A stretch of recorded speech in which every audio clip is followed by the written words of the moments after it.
लोकसभा चुनाव 2024 की अब तक की सबसे बड़ी कवरेज। उत्तर प्रदेश की हर लोकसभा सीट पर जनता के क्या होंगे मुद्दे,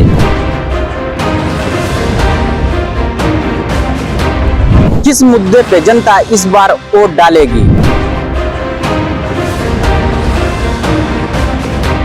उत्तर प्रदेश लोकसभा चुनाव में क्या होंगे महिलाओं के मुद्दे। रोजगार, भ्रष्टाचार, कानून व्यवस्था पर जनता की क्या है राय।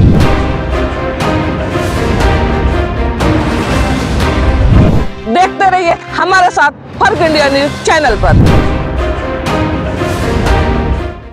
जो पेशा है किधर है और गाजीपुर की जनता है गाजीपुर से ही है, गाजीपुर का मुद्दा क्या है? देखिए सर, गाजीपुर का मुद्दा जो है मेन तो विकास, जो आप बातें करते हैं, पहले एक विकास पुरुष के नाम से हमारे यहाँ एक वो दिखाया गया, एक बुलबुले टाइप का मनोज सिन्हा के नाम का। विकास तो अपनी चीज़ें हैं, जो बेसिक मुद्दे हैं गाजीपुर के, जो लोगों की आज के समय में दिक्कत परेशानियां और जो सब ये झेलना पड़ रहा है, वो मेन इस समय चल रहा है बेरोज़गारी और जो ये महंगाई बढ़ रही है। और आज के समय में कोई भी बिजनेसमैन है जो अगर वो अपने दिल पे हाथ रख के कह दे कि सरकार से खुश है, तो ये समझिए कि मतलब ये नामुमकिन है। हर एक व्यक्ति जो है इस समय परेशान है, चाहे कोई छोटे धंधे में है चाहे बड़े धंधे में, सभी परेशान हैं। पर कुछ लोग की मानसिकता होती है कि भाई एक पार्टी के साथ बंधे होते हैं तो वो चाहे लाख उनके साथ बुरा हो पर वो पार्टी की बातें करेंगे। तो बात तो इस समय जो चल रहा है, इस समय का चुनाव मेन तौर पे दो विचारधाराओं का चुनाव रह गया है। इस समय कोई मुद्दा और काम नहीं कर रहा है। सिर्फ इस समय है जो यहाँ पे गाज़ीपुर क्या पूरे पूर्वांचल में देखा जा रहा है, तो जो मेन दो मुद्दे हैं विचारधारा के, जो एक विचारधारा है जो संविधान और लोकतंत्र को सुरक्षित रखना चाहती है और एक विचारधारा है जो संविधान और लोकतंत्र को ख़त्म करना चाहती है। इन्हीं दो विचारधाराओं के बीच में लड़ाई है और ये समाज टोटल जो है किसी पार्टी की लड़ाई नहीं रह गई है, ये दो विचारधाराओं के लोगों की लड़ाई बन गई है। एक तरफ वो लोग हैं जो इस लोकतंत्र और संविधान को बचाना चाहते हैं और एक तरफ वो लोग हैं जो इस लोकतंत्र और संविधान को ख़त्म करके मनुस्मृति लागू करना चाहते हैं इस देश पे। सामाजिक बौद्धिक सभा महासभा चलाते हैं और उसके जो है आप क्या हैं मंडल प्रभाव? मैं उसमें राष्ट्रीय उपाध्यक्ष हूँ। राष्ट्रीय उपाध्यक्ष हैं। तो जो शोषित वंचित पीड़ित तबका है वो इस सरकार से कितना जुड़ पाया है या कितना दूर हो गया है? देखिए, एक समय था जो कि भाजपा के जो सामाजिक संगठन मान लिया जाए, आरएसएस ने जो अन्य पिछड़ी जातियों में एक जहर घोल रखा था यादवों का डर दिखा के, और उसी तरह दलित समाज में एक डर, दलित में जाटों और गैर जाटों में एक भेद पैदा कर दिया था कि अगर बहन जी का सरकार बनेगी तो चमारी लाभ लेंगे और अगर अखिलेश की सरकार बनेगी तो यादव लाभ लेंगे। वो जो एक उन्होंने खाई पैदा की थी, वो खाई धीरे धीरे पट रही है, क्योंकि आज जो एक सामाजिक संगठन हमारे जो पिछड़ी जातियों के एक्टिव हुए हैं इन 3-4 सालों में, उन्होंने समाज में एक ऐसा संदेश पहुंचाया है कि अगर देखिए जो आरक्षण और जो संविधान ख़त्म हो रहा है तो वो सिर्फ एक यादव का ही नहीं ख़त्म हो रहा है, पूरे पिछड़ी जातियों का।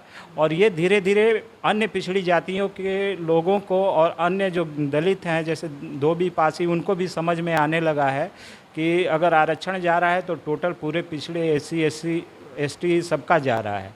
अभी देखिए, आप जैसे हम लोग का सामाजिक संगठन है, हम लोग जाते हैं समाज में तो हम ये दो चीज़ें जो है देखिए इन पे मेन फोकस किया जाता है, और संविधान और ये हमारा अशोक स्तंभ। अब ये भाजपा के कई लोगों से आप पूछिएगा तो वो कहते हैं कि अरे कहाँ संविधान खतरे में है या कहाँ लोकतंत्र खतरे में है। हम लोग लोगों को समझाते हैं, लोगों को जवाब देते हैं कि भाई ये भाजपा वाले जो कहते हैं अब उसके विपरीत करते हैं। अभी आपने देखा होगा कुछ दिन पहले नए संसद भवन का उद्घाटन हुआ, उसमें इन्होंने भाजपा वालों ने क्या किया, अशोक स्तंभ और ये हमारा संविधान, ये दो चीज़ें हमारी डेमोक्रेसी की पहचान रही हैं।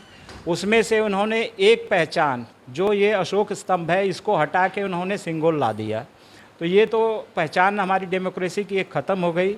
दूसरा संविधान है, तो संविधान में भी किस प्रकार से संविधान को ख़त्म किया जा रहा है। आज का पिछड़ा और दलित समाज भली भांति इस चीज़ को जानता है, क्योंकि वो संविधान पढ़ता है।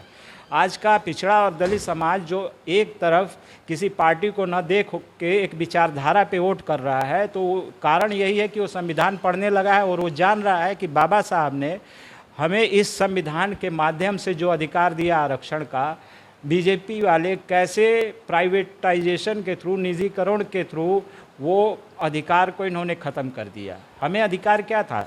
हमें अधिकार यही था ना कि सार्वजनिक क्षेत्रों में आपको इस संविधान के माध्यम से पिछड़े और SC ST समाज को आरक्षण का अधिकार दिया जाए। जब हमारे सारे सार्वजनिक क्षेत्र प्राइवेट कर दिए गए, जिसमें बैंकिंग है, रेलवे है, आर्मी को अग्निवीर बना दिया गया, आप बताइए गांव क्षेत्र के और इस शहरी क्षेत्र जो भी बच्चे थे, इस पूर्वांचल में मैक्सिमम गाजीपुर वीरों की धरती कही जाती है, क्योंकि इसमें हर घर से एक बच्चा आर्मी में जाता था। हमारे इस सड़क पे आप हाईवे है, नेशनल हाईवे, हमारे हॉस्पिटल बाहर निकलिए, नेशनल हाईवे है, इस पे रोज़ सुबह करीब 150-200 बच्चे दौड़ते थे। आज वो बच्चे नहीं दौड़ रहे हैं।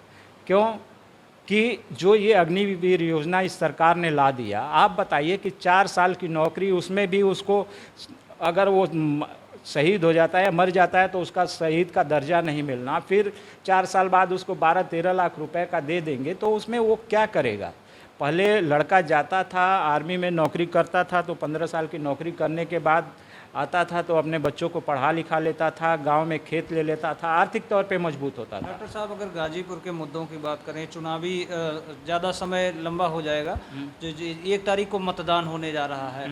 अफजाल अंसारी से पहले मुख्तार अंसारी रहे। मुख्तार अंसारी को जो है बीजेपी कहती रही कि माफिया हैं, ये हैं, वो हैं, तो उनके ख़त्म होने के बाद ये जो माफिया का किरदार था, ये जो है वास्तव में माफिया थे कि जो है क्या था? देखिए, माफिया कहना ये सिर्फ बीजेपी वालों के मुंह से ही आप सुनेंगे।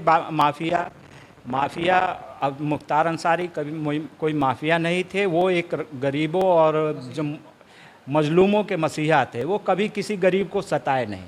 उन्होंने गरीबों की लड़ाई सामंतवादियों से लड़ी, और वही सामंतवादी जो लोग हैं, सामंतवादी सोच के लोग हैं, वही उनको माफिया कहते हैं। गरीबों के लिए वो एक मसीहा थे और हैं भी, और आज भले इस धरती पे नहीं है, इस दुनिया में नहीं है, पर उनकी देखिए व्यक्ति मरता है, व्यक्ति की विचारधारा नहीं मरती। और उनकी विचारधारा जो थी कि गरीबों का रक्षण करना, गरीबों की सेवा करना, तो वो विचारधारा हमेशा जीवित रहेगी। हमेशा ऐसे लोग पैदा होते रहेंगे। एक मुख्तार गए हैं, लाखों मुख्तार इस धरती पे पैदा होंगे जो उनको मानने और चाहने वाले हैं। देखिए, गठबंधन की स्थिति यहाँ का चुनाव एक तरफा है, क्योंकि यहाँ पे लगभग जो सपा का वोट बैंक है, सपा का वोटर लगभग जो वोट पोल होगा, वैसे तो हम अगर मोटा मोटा आंकड़ा बताएं तो लगभग यादव, मुस्लिम और जो और सपा को वोट करने वाले लोग हैं, लगभग उनकी संख्या 8.5-9 लाख के आसपास है। पर वोट जो पोल होगा तो मान के चलें तो 4 लाख सपा का वोट पोल होगा। प्लस ये अब अंसारी परिवार का इतना लोगों से लगाव रहा है, समाज में उन्होंने सामाजिक जो कार्य किए, लोगों की मदद की है, उसमें इतना लगाव रहा है कि हर बिरादरी में उनका अपना कुछ वोट है, जो कि लगभग 1 लाख से 1.5 लाख वोट है।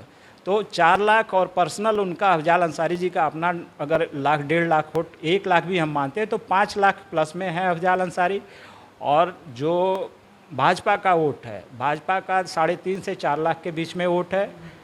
अगर उमेश सिंह जो बसपा से लड़ रहे हैं, उन्होंने अगर क्षत्रिय समाज का कुछ वोट काटा तो भाजपा 3.5 लाख से नीचे रहेगी और लगभग 3 लाख के आसपास बसपा रहेगी। आज भी अफजाल अंसारी 1 से 1.25 लाख की लीड लेके बैठे हैं। ये लीड बढ़ सकती है, कम नहीं होगी, इतनी लीड उनकी बनी रहेगी। ये थे हमारे साथ डॉक्टर अजय यादव जी, जो लॉर्ड कृष्णा हॉस्पिटल के डायरेक्टर भी हैं। तो गाजीपुर में हम मौजूद थे, गाजीपुर के ही लोग हैं, इनकी अपनी वाक़ियों में व्यक्ति है। तमाम मुद्दे थे जिस पे हमने चर्चा की। 1 तारीख को मतदान पड़ने जा रहा है और जनता मुद्दा तय करती है, जनता ही नेता बनाती है। देखते रहें, फिर मिलते हैं।